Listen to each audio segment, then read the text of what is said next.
Hello, Astro Darlings, and welcome to the Golden Astrologer Podcast. This is Deb McBride, and today is Sunday, July 6th in the year 2025. I am recording this in lovely Escazú, Costa Rica, where the birds are chirping, and it is overcast, and maybe it'll rain. I just got back from a trip we took to San Gerardo de Dota, and we just call it Dota for short, and it's up in the mountains of San Jose, up in the cloud forest. So it's a cloud forest, and it's really very beautiful and very chilly, very chilly. So, to give you perspective, those of you who know temperatures in Fahrenheit, it was about 50 degrees up there. And now here it's about 70. And the high today was 77 degrees. So that may not sound like much, but it was, because it was freezing and it felt freezing, and I brought sweaters and it was chilly. But up there, the symbol of Dota, or the symbol you see over and over again, and in fact we saw in life, was the bird known as the Quetzal.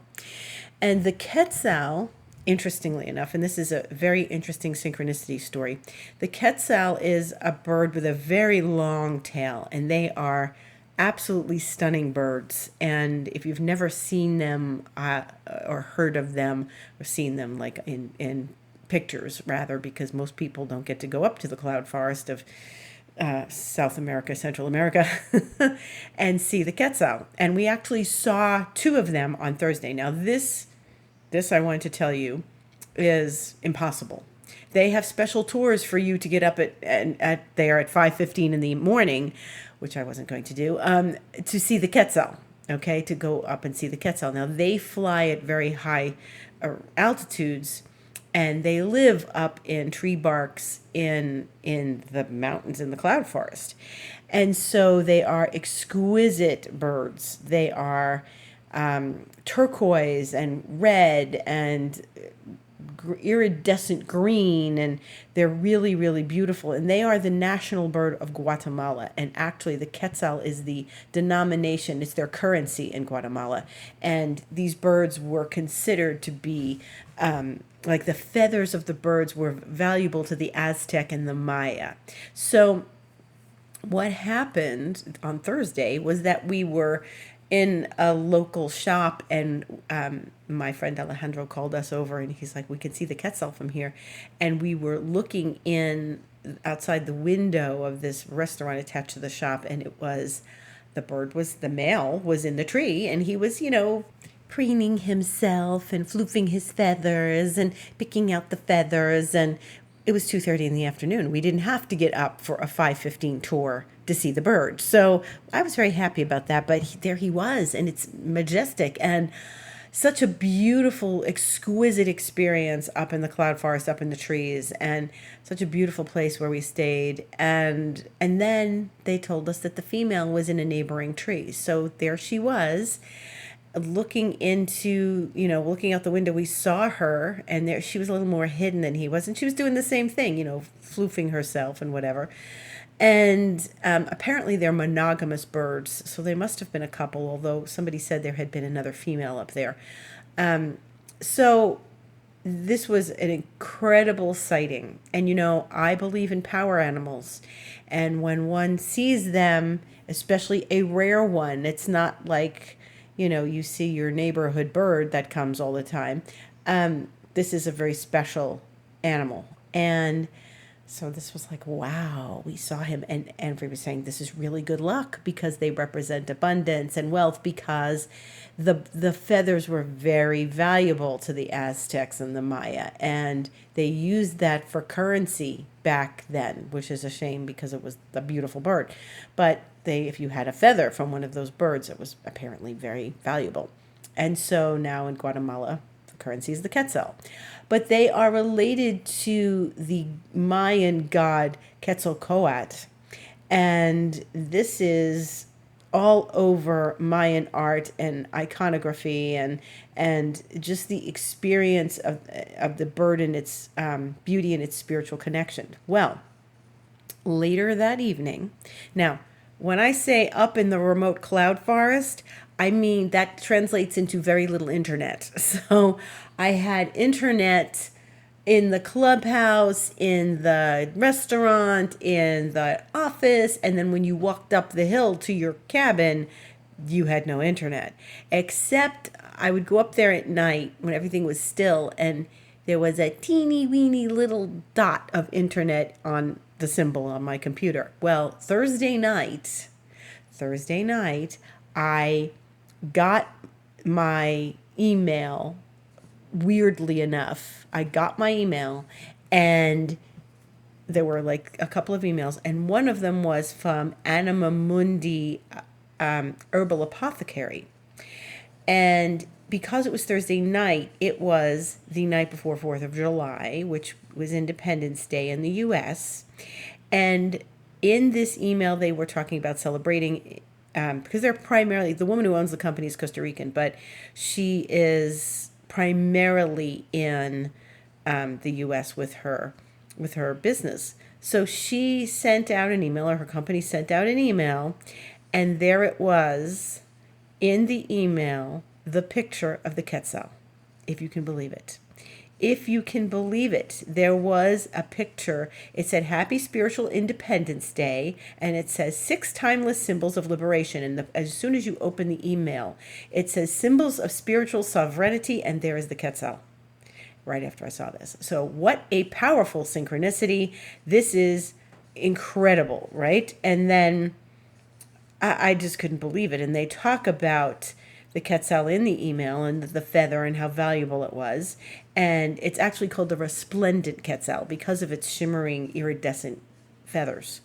And the feathers symbolized abundance, truth, and a direct connection to Quetzalcoatl, the feathered serpent deity of wind, learning, and light. And so this is a symbol of liberation because the birds fly so high above the mountains. And then there's a mythology, and the bird is very strong symbol in Mesoamerican mythology. So, there is a mythology about freeing the bird and the bird being, a symbol of liberation and fortune and abundance. Well, I couldn't believe that I got this email the day I actually saw one in my life. I've never seen this bird before. So I showed my friend Monica and I said, look at this. And she says, no.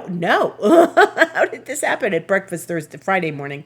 And I showed this to her. She said, that's incredible.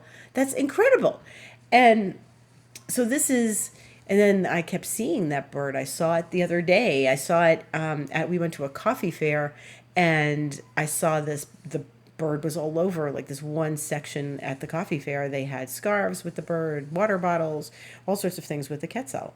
If you've never viewed one, just even in culture, I would recommend looking it up online because it's really an exquisite bird. But liberation was a theme, of course, because it was 4th of July, and they were talking about that. And in the email that I got from Anima Mundi Herbals, Quetzalcoatl was associated with the planet Venus, which is interesting because it's all about liberation. And when I think of liberation planetarily, I think about, obviously, Uranus. So, because that's the great awakener and the great liberator. And so here I am, after that long story about mythology, here I am to tell you about Uranus, because that is the big aspect of the week, or the big astrological moment of the week. Tonight, while I am sleeping, and while many of the people in the world are sleeping, Uranus will enter the sign of Gemini. And it goes into Gemini at 3:45 a.m. Eastern Time on Monday the 7th. So in the middle of the night, it'll be 1:45 a.m. for me, Uranus will enter the sign of Gemini. And so there's a lot to say about this and a lot to talk about because of Uranus going into a new sign for the first time in years. And this indeed is the first time Uranus has been in Gemini since its last run through that sign from 1941 to 1949. Now, I don't need to tell you historically what happened during that time. You know what happened during that time. The aftermath was included in that. And so, it does not mean we're definitely, absolutely, positively in World War III, because the last time this happened was World War II. But there is going to be a collective unconscious reverberation from Uranus changing signs. Now it's going to stay there till November 7th, and then it will go back into the sign of Taurus, and it'll stay there till next year, and then it will go out again, and then for good. It will go back into Gemini for good next year. We don't have to think about that right now. We just need to focus on the present, where we are, Uranus, in the last moments of Taurus before it goes into Gemini. And so I've been talking about this for a while. If you attended my 2025 lecture called The Liminal Labyrinth, you know that I spoke of Uranus and Gemini. And this is a moment, because these planets don't change signs very often. Now, we just had Neptune. We had Pluto go into Aquarius for good last November. And I know I've been saying this a lot, but I can't emphasize this enough. Outer planets changing signs are changes in the fabric of our society and our culture. They are collective unconscious shifts. They are not to be taken lightly, because ultimately they show a different perspective in our culture. And we are not used to, we're not used to changes of this magnitude happening again and again. November, March, April, May, June, July. This is all big stuff. It's too much at once, and our collective unconscious minds are having complications with this, which is why the world seems nuts right now. I've said this before too. We have to sort of integrate this. It is a period of integration. That's what the good thing about the retrograde is. We get a taste, it goes away, it comes back. We start to really process that big change. It's like, okay, we're preparing you to change. It's like, okay, I'm moving houses. But when I move houses, I have to move between the two houses. I have to take my belongings from one house and put it in another. That's what we're kind of doing. We're absorbing what this cultural shift brings us now. We step back, we finish up our chores of the last situation, Uranus and Taurus, and then we go back and stay there for good. It's like when you're moving and you have to go back and forth between the two homes until you've got everything you have from the old place into the new place. And so this is a very deep and profound moment. Uranus takes 84 years to go around the zodiac. And like I said, it was there in the 40s. So if you have parents or relatives born in the 40s, they have Uranus and Gemini. What does that look like? Uranus is the planet of genius, brilliance, liberation, freedom, revolution. And so wherever Uranus goes, there's often revolution. There's Uranus, in Virgo, which I was born with. And of course, there was a revolutionary time in the years I was born, in the year I was born, and the ones following. But it was also because it was Pluto, and it was in Virgo. So Virgo is the, your typical regular normal society, and then Uranus comes along and blows it all up. That's where we've sort of been with Taurus. But Gemini is a different animal. Gemini is really about the experience of our intellect, our mind, our mental capabilities, our capacity to understand and learn, and, it's ruled by Mercury. So if you're someone with a Uranus-Mercury thing going on in your chart, like I do, I have a Uranus-Mercury trine, you're going to understand this, you're going to feel this very clearly. Mercury and Gemini are about, our neighborhood, our siblings, our intellect, what we use to communicate, how we communicate, how we speak to one another, how we network, how we get around the neighborhood, what's in our neighborhood. Do we like our neighborhood? Do we want to change our neighborhood? It's riding your bike around the neighborhood and waving to your friends. That's a whole Gemini scenario, That's what's going to be affected by Uranus. So Uranus in Gemini has a lot to do with the way we are already communicating with each other on a very technological level. And then we've got Pluto and Aquarius. So that's two things in air signs, and they are very sweetly talking to one another right now. And I really believe, we don't even know what's in front of us as far as what's coming for us to use in an electronic technological sense. There's going to be discoveries like we've never seen before, Flying cars, I doubt it, but we're really going to start using things in a much more mundane experience. Gemini's more mundane than Aquarius. So, people are starting to use AI every day. I've been using AI for years because my new vision system is AI. And people say, "Oh, AI," but it's been around since the 50s, But we're going to get more and more used to things that have technological components to them, with more than even what we have now. 30 years ago, you weren't really communicating through video phone, right? You weren't FaceTiming. You were just learning what an email was, okay? So now think about it, how fast technology has grown, how fast we've adapted to it. And Gemini is a sign of adapting and being flexible because it's a mutable sign. So this whole nature of this Uranus going into Gemini is asking us to be lightning fast adaptable. And we have to sort of wake up to that. And it is a very interesting dynamic because Pluto was not in Aquarius the last time Uranus was in Gemini back in the 40s.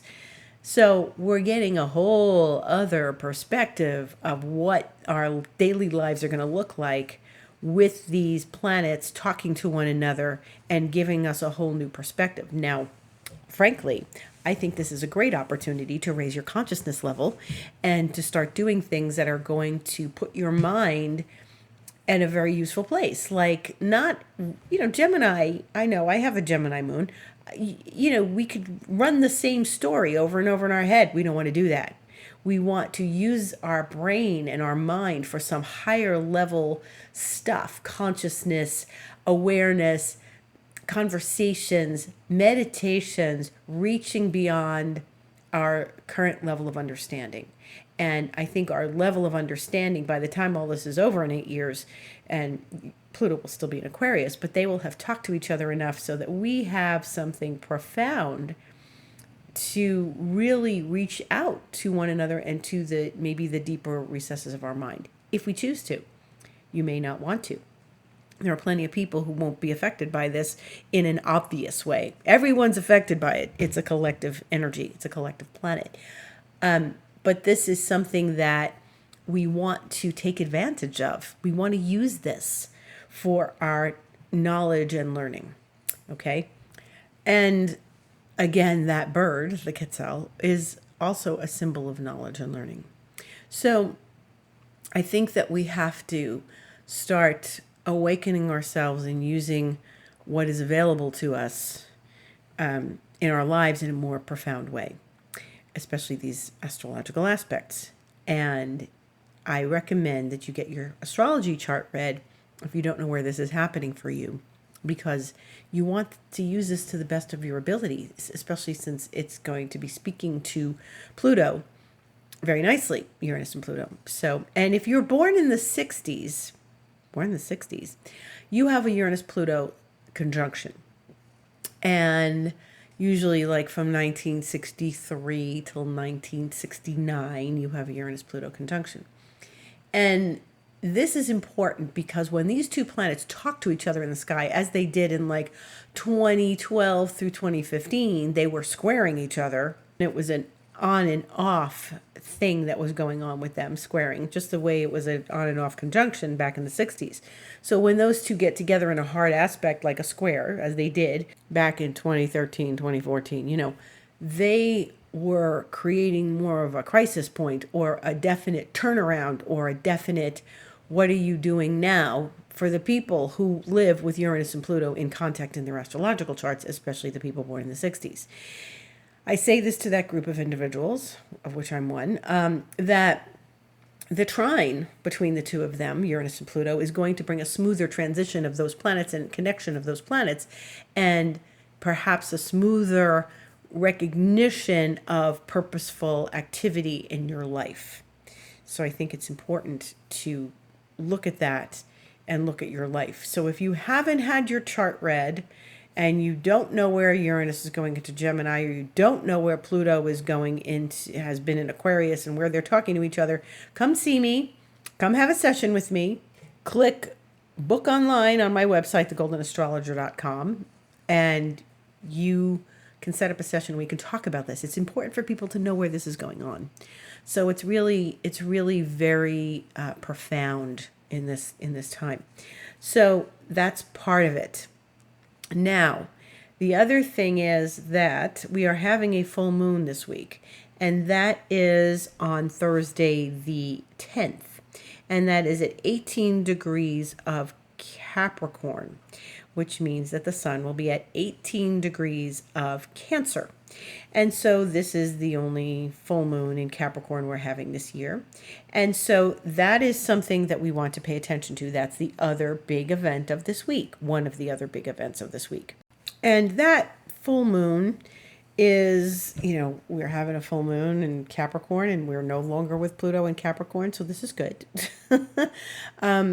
But it will be first opposing Jupiter the day before. Jupiter in Cancer, the moon on Wednesday will oppose Jupiter, 5:59 p.m. Eastern time, and then it will go into the full moon opposite the sun, which is the 10th on Thursday, like I said, and that occurs at 4:37 p.m. Eastern time on Thursday the 10th. And so that degree of cardinality, that 18 degrees, almost 19 degrees, is going to correspond to about 3 or 4 degrees of mutable signs. So if you have something in Pisces, Virgo, Sagittarius, or Gemini at 3 or 4 degrees, you will feel that. Now, Uranus won't be that far along. I doubt it's going to really affect it that much. And Venus has been in Gemini for a little while and will be at 7 degrees on Thursday, so it's not really going to get affected by that. But if you have something at about 3 or 4 degrees of a mutable sign, then you are probably going to feel this full moon very differently. And so that's important to just pay attention to and look out for. The other thing that's going to happen this week, and we've got a pretty big week because Uranus is changing signs, we've got a full moon, and then Saturn changes direction.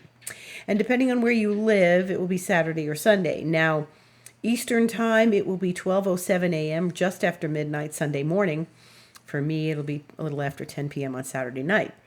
And so this is another important moment. Now, as you know, as I talked about last week, on this past Friday, the day before yesterday, we had Neptune go retrograde. And Neptune and Saturn are very close together in the sign of Aries.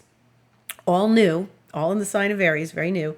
And they are both turning direction, and Neptune did that Friday. And Sunday, next Sunday, the 13th, we will have Saturn changing direction. And this is something important to pay attention to because they are connected and we are newly in this dynamic. So this is so powerful a week because of all of this, that our experience is one that all of these planets newly in a place are all shifting and changing together. This is all happening within a week. Neptune changes direction. Uranus changes signs. Saturn changes direction. There's a lot of rock and roll this week. And so I expect maybe the news is going to be big this week. There's going to be a lot of information in the news. I expect it may feel somewhat uncomfortable as we process our week. It may feel like we're kind of swirling around. Yesterday, I was saying to myself, why am I so agitated? Like for the first part of the day, I was kind of agitated. And I kept saying, I think it's Uranus. I think it's Uranus leaving one place and moving into another.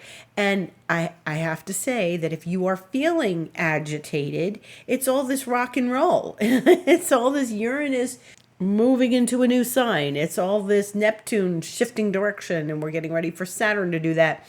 Remember, they just don't go, oh, pop, it's there. There's a lead up. Neptune slowed down last week, Saturn slowing down now, and Uranus is in a different place than it was before. It will be in a different place tomorrow than it was before. So there's a lead up. There's a restlessness, an anxiety, discomfort, because we're all being pushed out of our comfort zone, and we're all being pushed into some new dynamic, new collective wave of energy. What does this mean for everyone? It means that our lives are probably going to look very different, or we are going to experience ourselves as different people on a certain level. It doesn't mean that if you have a job or a business, you're going to stop and not do it anymore unless you just want to, unless that's really part of your goal. It means that we're dealing with some very strong energies of change and agents of change. And with all the goings on in the world, fighting wars, sovereignty is always at the core. People want to be liberated. And here we are again with this theme of liberation. And people don't want to be suppressed. People want to express what's going on for them. They want their freedom. They want their liberation. Hello, Saturn and Neptune have gone into Aries. Well, that's not about suppression. We're going to be courageous and march forward. Uranus is going into Gemini. That's about like transmuting the way you get around, the way you communicate, what you call yourself, that's something. And God knows Pluto and Aquarius. That's more about sovereignty. We're talking a lot about this feeling of liberation. Liberation seems to be a greater theme and goal collectively right now. These are not signs that ask us to remain in place. Taurus is more like that. We want to stay a little more traditional in Taurus. But with Uranus plowing through there the last 7 years or so, even that's been shaken up. So we're asked to be more flexible and look at what freedom and liberation mean to us and what does sovereignty mean to us. In the whole grand scheme of things, this means a lot. Freedom means a lot. What happens when you have freedom? Well, when you're financially free, you don't have to worry about where your money's coming from, and you pay your bills and you take care of your family and yourself, and there's no concern about that. That's good liberation, freedom. Yeah, freedom allows you to do things. When you have a freedom of your schedule, you say you work for yourself, you make your hours. There's freedom right there. You don't have to spend all your time in front of your desk, or doing whatever it is you do. You can have a certain amount of freedom. That also comes with financial freedom. Okay, so work and finances. What else? Freedom, if your health is good, you've got a lot of freedom there. You don't have to be, watching out for everything in your life, where you're walking, what you're eating, how you're sleeping. When your health is good, your freedom is intact. We sometimes take freedom for granted, and it's so important to really pay attention and be grateful for how the freedom operates in our lives. So in this Uranus going into Gemini, we're going to want a lot of freedom. Gemini is a mobile sign. Taurus is not so mobile. Gemini is. And Aquarius is more mobile. And so Aquarius with Pluto and Uranus in Gemini, this is something new, probably very refreshing for us. And see where you want to be freer in your life. Again, if you want to look at your astrological chart, it's a good idea right now, because that's going to show up, that Uranus and Gemini is going to show up where you need your freedom and you want your freedom right now. And how do you get there? Okay. We talk about all that in an astrology session. And, when I look at this and I see Saturn and Neptune in Aries, they all jive together smoothly. The Aries component, the Gemini component, the Aquarius component, all of this flows together. And we like this energy flowing together because it allows us to really make our decisions, set our intentions, and reach our goals, right? What do you want to manifest? What do you want to create? And so when, last night I was going to sleep and I'm thinking about all I've created so far in my life and the goals I've reached, and what are the new goals? What are the new goals? What are the things that I want to make happen next? Who do I want to become? Who do I have to become to do all of that? And that's what we have to ask. Who do I want to become? What do I want to achieve, and who do I need to become to do it? Right? So this is something profound and powerful, and it allows us, I see all this Gemini, Aquarius energy, this all allows us to be flexible and mobile and certainly Aries is mobile as well. So there's going to be a little more backtracking as we make decisions about where we've been and where we're going, the transition, the integration, as I mentioned before, between all of these signs moving, these planets moving back and forth between signs. Big, big stuff. Very powerful. And, we're going to get a taste of things this week. So pay attention. Pay attention to your surroundings, what you're feeling, what you're knowing intuitively. Feel into it and understand what's next for you and what you would like to have happen. So, yeah. That's a lot. We've got a lot going on this week. We just had Neptune change direction. We are now getting Uranus a couple days later. We're then going to go to Saturn a few days after that. Neptune and Saturn turning retrograde are asking us to revisit where we've been in these last months. Okay? Uranus is going forward, but Neptune and Saturn are saying, okay, where you been? Where's it been working out for you? Where are you adjusting? Where are you making adjustments? And how's it working for you?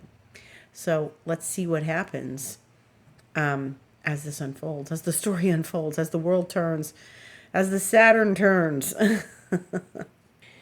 If you would like to find out where all this is happening for you, then consult with me for an astrological session. Like I said, go to my website, thegoldenastrologer.com, and book a session. You can also book a Reiki session there, and that will help you clear out the old, which is what we want to do as things move forward. We help you clear up old beliefs, old contracts, old vows of whatever it may have been, this life, another life. And then there's also expansion mentoring if you want to come work with me long term, and we can do some real deep work over 3 months or 6 months or 12 months, whichever you choose. You can email me about any of this.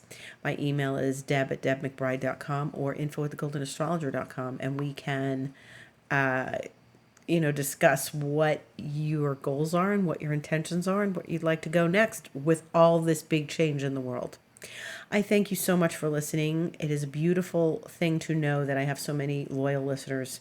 Gratitude to each and every one of you. Reach out to me if you need me. I'm on Instagram as well, The Golden Astrologer. And let's see where we wind up. Next time I talk to you, Uranus will be in Gemini. Thank you for listening. Have a beautiful week.